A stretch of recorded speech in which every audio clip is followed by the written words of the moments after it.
G'day you mob, Pete here, and this is another episode of Aussie English, the number one place for anyone and everyone wanting to learn Australian English. So today I have a Goss episode for you where I sit down with my old man, my father, Ian Smithson, and we talk about the week's news, whether locally down under here in Australia or non-locally overseas in other parts of the world. Okay, and we sometimes also talk about whatever comes to mind, right? If we can think of something interesting to share with you guys related to us or Australia, we also talk about that in the Goss.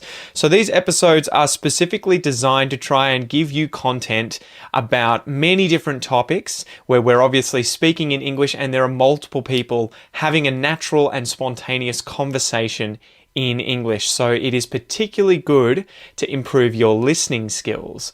In order to complement that though, I really recommend that you join the podcast membership or the academy membership at aussieenglish.com.au, where you will get access to the full transcripts of these episodes, the PDFs, the downloads, and you can also use the online PDF reader to read and listen at the same time. Okay, so if you really want to improve your listening skills fast, get the transcript, listen and read at the same time, keep practicing, and that is the quickest way to level up your English. Anyway, I've been rabbiting on a bit. I've been talking a bit. Let's just get into this episode, guys. Smack the bird, and let's get into it.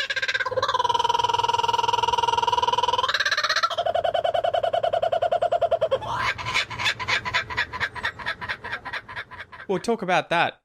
You just put a deposit down on a campervan. Yeah, well, on a van that I'm going to convert make into a campervan. Yeah, what's the story there, and what was the appeal, and what is it? I'm sure people will be listening, and they'll know of that kind of influencer van lifestyle thing. And so I think you were on TikTok constantly following those 20-year-old girls who are in vans, right? Don't listen to a word of this.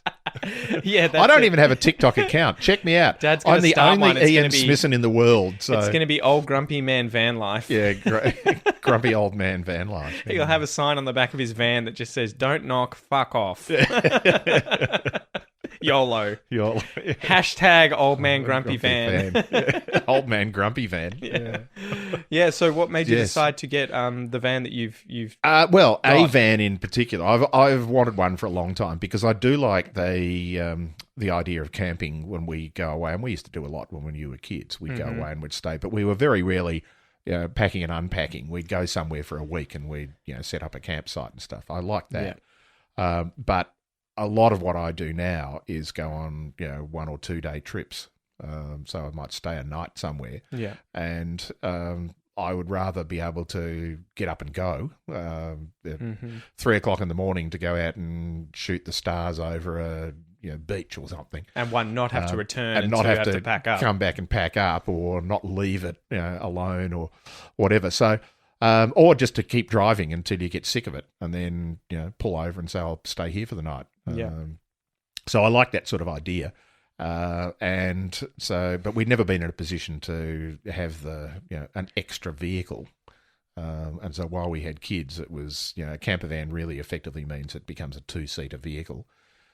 Because I don't want a big motorhome thing that you can have 4 seats and stuff. You want to be able to take it four-wheel driving too. I want to be able to take it 4-wheel driving. So I need 4-wheel drive on it. I also want to be able to have it as a normal day-to-day car, in a sense that I can drive into an underground car park, or I can park it at the supermarket. I don't want to have to be driving around the blocks everywhere I go to look for truck parking. Someone has like some huge massive bus that they live in. Where the hell do you park it, or do you just take 2 or 3 spots?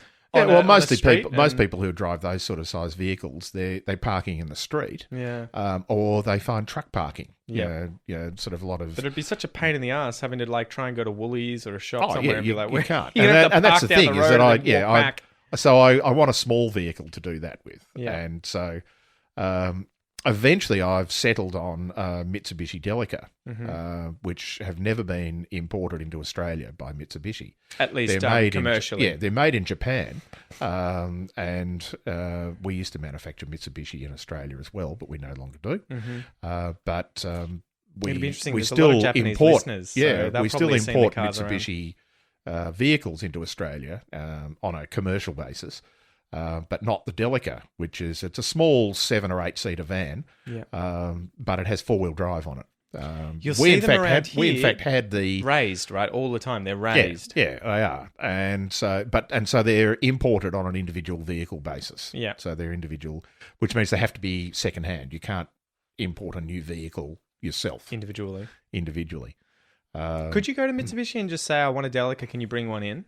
And they would be like, yeah, we can get one. Yeah, they probably would. But the irony is that I don't want the new one. Yeah, okay. Because the new one doesn't have full 4-wheel drive. It doesn't have low ratio. So you had a set range, did you, between the 90s and the early 2000s or something? I think about 94 and 2006. Gotcha. So that period of vehicles. So eventually I found one. There's a couple of places that import them and a couple of other places that get them from importers and resell them. It's crazy, isn't it? Sorry to pause you there, that there are businesses here in Australia that effectively import second-hand Japanese cars that are difficult to get here. Yeah. And so you'll find a lot of these specialty cars. You'll see them on the road and you'll just be like, the fuck is that? I've never seen that before. And you realize, it's some specialty Japanese car that I recognize the brand, but I've never seen that model here. And you're like, it's been imported. And there are full businesses that just do that all And look, there are some day. advantages to importing from Japan rather than other countries. Well, they respect their cars more, do they? Well, they do. But one, it's close. So it's actually quite easy, and there's obviously a lot of shipping that goes between Japan and Australia. Don't they drive them here? Or yeah, exactly, all the way down through Malaysia and through the water. Yeah, pump up the tyres. And secondly, the used car market in Japan is quite low. Yeah, Japanese people tend to prefer new cars. So what do you mean low? You mean low as in there isn't a big market for them, so you can buy them cheaper than you would typically buy them from other countries. But that's a weird thing, right? They prefer new cars, but wouldn't that mean that they're more frequently buying new cars? Or is they are. So what happens to the old cars? They get chucked out of the country, and brought to Australia. And the other thing is that all of the emissions controls and things that we are required to have in Australia are very similar to the ones in Japan. So you don't need to do a whole lot of modifications to the engine and things when it gets here. So we wait and see. It's apparently on the ship coming here. So at the moment I own $1,000 worth of a vehicle that is sitting somewhere in the Western Pacific Ocean. So. Yeah, interesting. So it's literally on the boat, is it? It literally is on the boat. Okay. Yes. And so what happens when it arrives? It's going to sit here for a little bit and then you have to go up and get it, or you can get it instantly? Well, they can, the importers will deliver it. Yeah. Or I can go and get it. And so it'll be cheaper for me to fly one way to Sydney and drive it back than it will to have it delivered. So why is it? What does it cost to fly to Sydney? $100, $200 or something? $100, $200 and a couple of $100 worth of fuel to get home. Well, and you're going to have somewhere to sleep too, I imagine, or is it not converted yet? Well, so it won't be converted. You can sleep in it. You can sleep in it because it's actually the updated model and the 4-wheel drive version of the vehicle that we had when you were kids. Remember the yellow Mitsubishi Star Wagon? Yeah, we had it on, what was it, 80s? Yeah, it was an 80s version. We had it in the 90s, second-hand one of those. This is going to be sweet when you get this. I'll have to do some, Get Away with Pete episodes. Be like, hey, Dad, can I borrow the car? Trade? No, you can sit in the passenger seat and do the interviews. And bring my swag. And sleep outside. Mm-hmm. Dad will have his snore chamber. The snore chamber. It's sorted out. It's contained. You can have your snore chamber outside in the swag. I've got a swag. You can have that. Yeah, thanks. Yeah. So waiting for that to arrive, and it'll probably take me 6 to 12 months to do the full fit out and kit and stuff caboodle they're very small vehicles too. Yeah. So that's going to be the challenge, is working out how I can fit what I think I want in there. Mm-hmm. And it's not going to have showers and toilets, and it won't even have a kitchen. The kitchen will be an sliding outside drawer thing outside. Yep. Got to save that space. Yeah, and look, even the fridge that I have in the 4-wheel drive at the moment and have had for 10 years, and it works wonderfully. There's nothing wrong with it. It's going to be too big. It'll take up too much space. Yeah. To be able to fit a bed and a bench and stuff in the thing. That's just gone deep, right? Online in the forums and on YouTube videos, got learning sucked about into this. the vortex. It's like me and plants YouTube. at the moment. Yeah.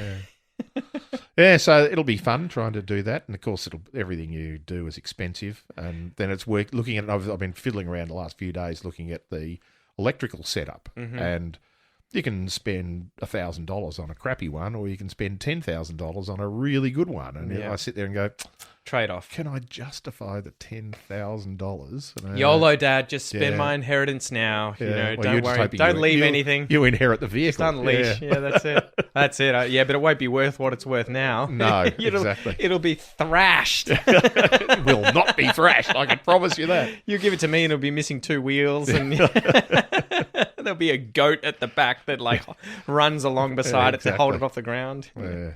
Cool. All right. Yes. Sweet. So that's what you've been up to recently. Any other big projects on the go, or holidays coming up, or is that it? Well, I think next holiday we're planning is next year, so I'm sure I'll have some small ones before then. I need to get you going in vlogging. You should be doing some independent AE Aussie English vlogs. English vlogs. You're the one that sees more of Australia than I do currently. I think that'd terrify me going away for 3 weeks with the kids.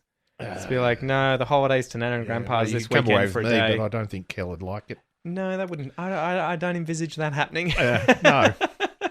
Yes, you can go away with your dad, but be back tonight. 24 hours. Be back tonight. No stayovers. You can go see him each day. Yeah. You just make sure he doesn't go anywhere that's more than half a day's drive. Just zoom it.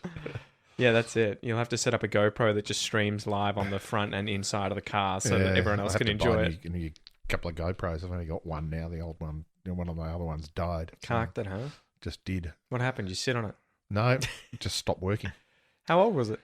I bought it second hand, and it was a year old when I bought it. Good innings then. It lasted 2-3 years. So, but I bought it for $290. Yeah, I guess it depends how much you use it, right? If you're using it quite a bit for your videos on YouTube and everything, your photography stuff. But then I've just started using the phone now. Is as good a quality as the old GoPros. So, it's crazy, isn't it? Yeah. I've started a plant YouTube channel. I haven't mentioned this to anyone else. And I haven't actually uploaded any videos yet, so you probably won't be able to find it. It's a great YouTube channel. Has it got an intro video? It's like, hi, I'm Pete. I do plants. It's got nothing. You've got the name. You guys can go find. I'll have to see. So it's Pete versus plants, all one word, I think. Pete vs plants. Yeah, see if you can find it. I think I've got 3 subscribs currently. 3? Yeah, no videos and 3 subs. One of them is me. And one of them is my virtual assistant, Kate. And I think the other is probably my friend Sean. So I was like, just see if you can find it, guys. Like, I need some attention. But some subscribers. I'm doing all the videos on my phone, and I wanted to set this up, one, because I wanted to sort of justify the plant stuff, but also track some of it and do some interesting things with it. And still, I have that creative bug. I'm wanting to do YouTube videos, but it's, oh my God, it's so much more fun when you don't have to worry about all the fancy graphics with like teaching English or whatever going on, and all the subtitles and everything like that. Record. Just record, get a thumbnail and upload it. And that's like literally it. But I'm yet to do that because all the videos that I've done so far require 1 month, 2 month, 3 month follow-ups. Yeah. So you want to do them in a single video. Yeah. In fact, maybe we go straight into the next episode. But yeah, it's really interesting going into the plant community world. I didn't realize how deep that shit was. Like, Jesus every world is. Christ. It doesn't matter which one you get into. It's funny how... Pick a topic and you can get sucked into the YouTube vortex for the rest of your life. YouTube, I'm on Instagram, and there are so many things to talk about here, but I had no real understanding at all about the whole indoor plants thing until... I don't even know how it started with me, recently at least. I know... how it started in the past. We can leave that for another episode. But more recently... We don't have a Fifth Amendment to our Constitution. Yeah, exactly. So someone gave me a plant, I think, and it just got me started thinking about indoor plants. And I think my virtual assistant too gave me one, and I accidentally killed it. And for whatever reason, it's so funny how in life you don't pick your hobbies, they pick you. Oh, yeah. It seems like I never would have thought I'd ever be into plants, to be honest. I was always an animal person, especially through biology and at university. I was like, I do the bare minimum with botany, but I just do not give a shit about plants. They don't move. Yeah. They don't run. They don't do things. My 4-year biology honours degree has exactly 0 botany in it. Yeah. I did some. I had to do some of it. It was in some of the subjects, and I didn't mind it, but I did geology instead of botany. So. Yeah. But I was just never that fascinated by it. But when I got into the indoor plants thing, oh my God. And then you just learn about all these weird and wonderful plants that just do weird things, or weird colors, have variegation. That's this dad sitting behind or in front of a this is monasteric making great radio, isn't it? I know. Effectively, it's a plant that has whitey yellow blotches and speckling on it. And when you have a plant with that kind of mutation, and you seem to be able to get them in every single plant. Yeah. I think it's just a matter of having enough plants that you grow, and they particularly eventually get that mutation. Propagated plants, the more natural plants out in the wild, those they'll be selected against pretty quickly. Very quickly. Yeah, whereas stand out like a when they're being thumb. selected for by breeders, then you get those weird things happening very quickly. When they're all like 10 to 20 fold the price of, maybe even 100-fold the price of a normal one. Yeah. And so they're the ones the collectors want. And they're the ones that I've started getting really into, because I want to sort of be able to fund my plant interest. Fund your obsession. Yeah, but anyway, getting onto Instagram, it was just so interesting seeing how many people were so deep into this stuff. And that, most of them, when you see that they have YouTube channels, they're just filming it on their phone. We were talking about how easy it is. And that's, a lot of them don't even have microphones. And I was surprised. I was thinking about it. I'm like, I guess I started with no microphone. I was doing these videos just vlogging and holding it in front of my face. And the audio wasn't amazing. But now it works so you've well. got an iPhone 12. So Yeah. that's 2 years out of date in a sense. But if you did a comparison with the just shooting video and audio on that with the microphone that you've got sitting in front of you, you'll find very little difference. Yeah. And that difference could be fixed by an audio technician very quickly if they needed to. And I know there's somebody who did it, even with, I've got an iPhone 10, which is now 4 or 5 years old. And the microphone in that at a metre away, where if you're just doing recordings, it's not studio production quality, but it's pretty good.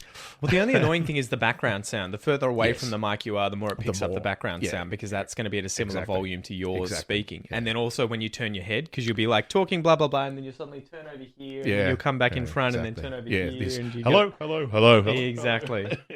And so, but it is interesting. And so many of them are just so prolific in how much they upload, because they don't have to worry about any fancy stuff. And it is funny. I found you guys listening to this episode are probably in this kind of group, right? Where you listen to me talking quite a lot and you feel like you sort of develop a friendship. You get to know me. You feel like when you put me into your ears or you're watching the videos that you're kind of hanging out with me. And that still happens to me with other people, right? So I'm watching all these YouTubers, these plant YouTubers, and it does become this fun thing of just when I'm doing planty things, it's fun to just have them on. Planty things talking to you. Well, and they'll just do a repot with me. And they're repotting, so they're putting their plants in bigger pots, right? They're taking them out of their existing pots, putting them in new pots with more soil. And they'll do that with 10 plants and just talk and hang out. And it is funny how much that becomes just some of these videos have hundreds of thousands of views, and the person's just there's shooting the breeze. It's amazing. I sit there and shake my head, and the ones that I use all the time as examples of YouTube channels that are notionally providing some value to the universe, whether as an individual you see it as valuable, but plenty of people do, are the pretty young women who do makeup videos. Yep. And some of them have got 1 million followers. Oh, they have more than that. And they do a video a week.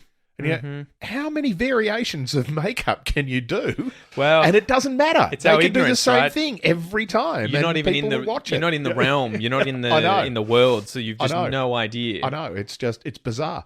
I have nothing against those people. The ones, and we've had these rants about social media many times. Dad stopped wearing makeup after he retired. I so did. That's why he just exactly. fell off the wagon. Yeah. He was like, "Screw these girls. I'm not watching anymore." I'm not watching anymore. No. Lost yourself. It's actually quite hard to get the base through the beard, but just around the eyes. That's around it, the eyes. and the eyebrows. But I the only objection I have to so-called social media influencers are those that actually provide zero value to the universe. Well, the value is entertainment. Yeah, but if the influencer is actually providing, they're doing reviews. I don't care whether they're an expert or not. If they're doing product reviews or something, then notionally they're providing some value to the universe. But if all they are doing is, whether they be male, female, or something in between, if all they're doing is taking most of their clothes off, putting makeup on, looking cute, and then getting sponsored by somebody, Yeah. and the influence is by this shit that I know nothing about and I'm not even going to talk about, then I sit there and go, really? Well, it's one of those things, like I see both sides.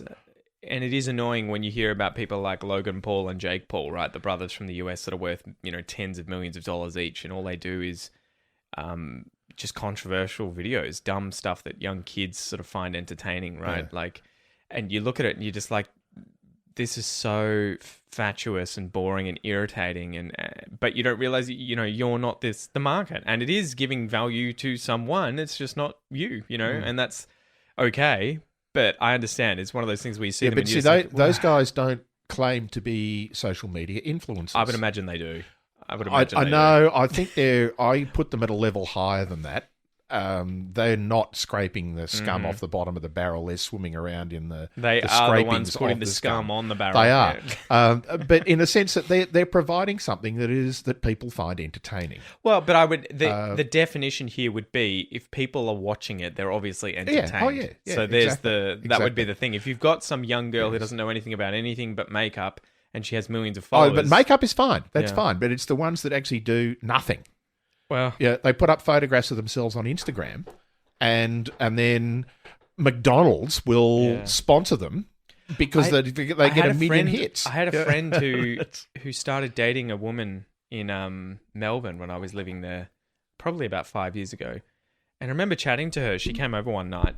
She was sort of a, mid-20s woman of Korean descent and, relatively attractive.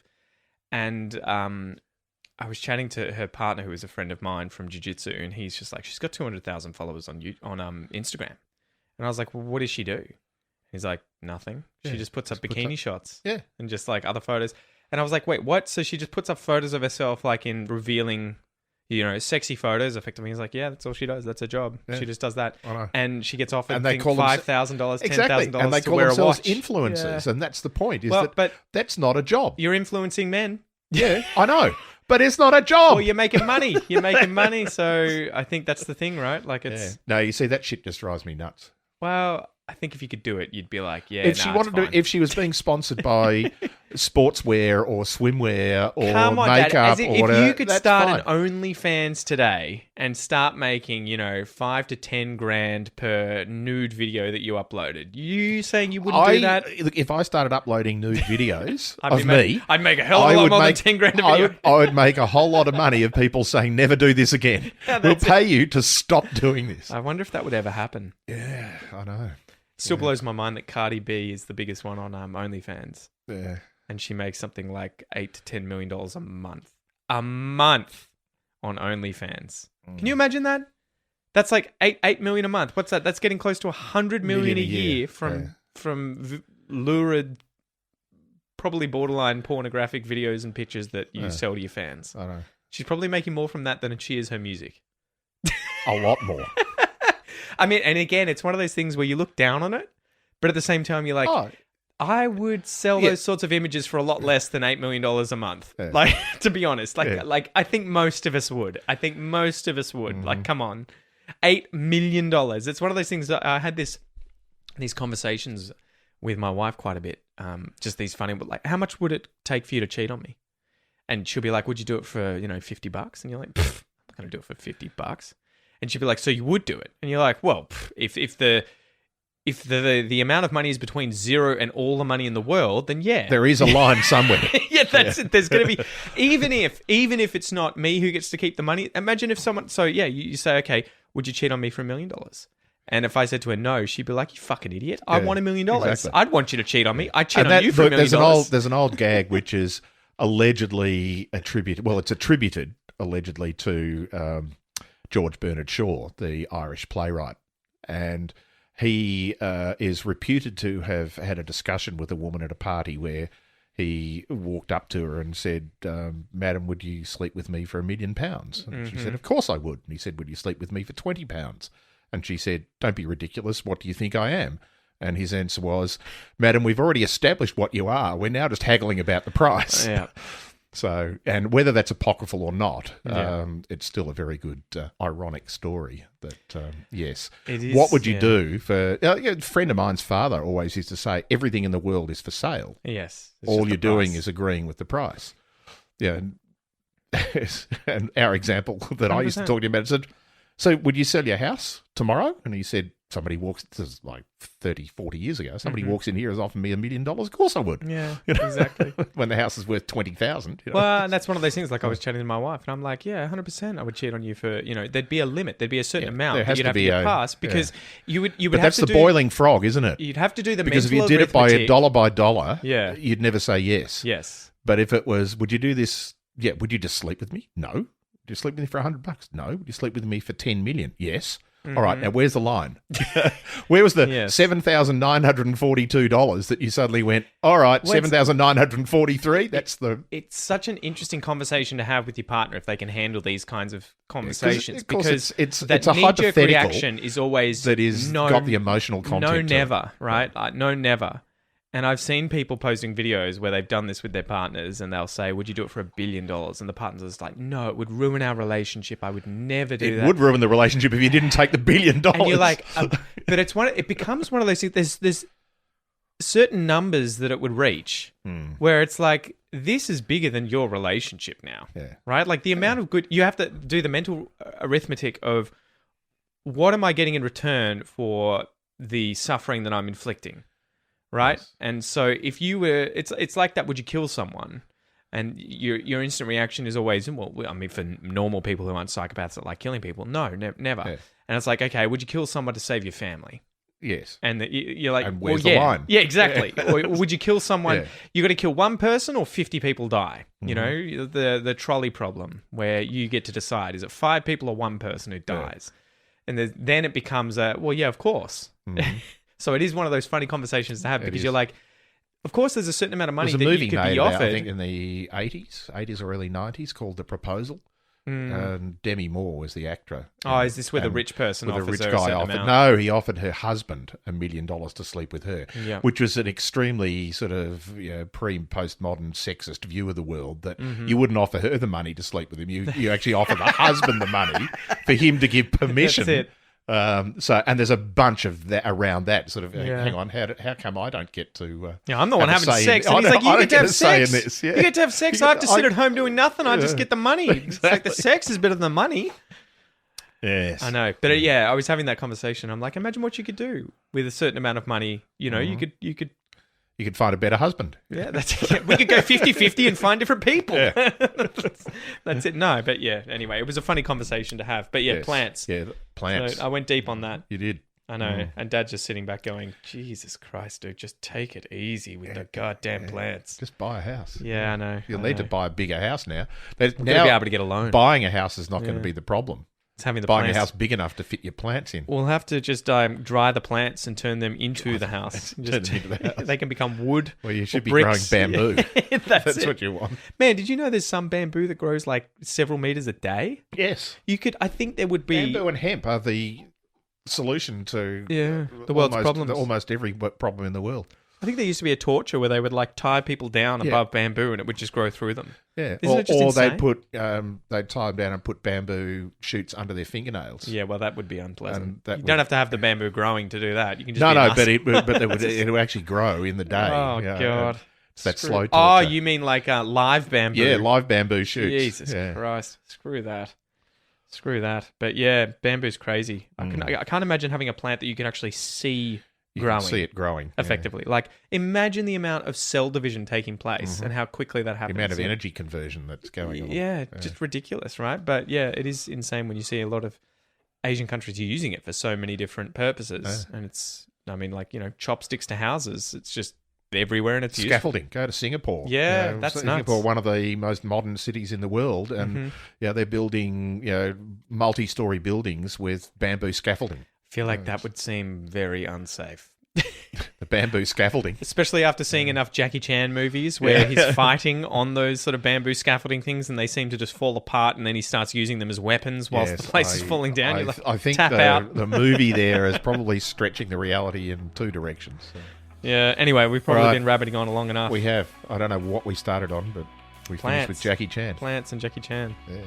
I'll have to call That's the the title, isn't it? Plants and Jackie Chan. Yeah. Because people have to listen to 30 minutes of Me bullshit rabbiting. to get to Jackie Chan. And then we only talk about him for a few minutes. Exactly. Yeah. All right. Thanks for joining me. See you next time. See ya. Peace.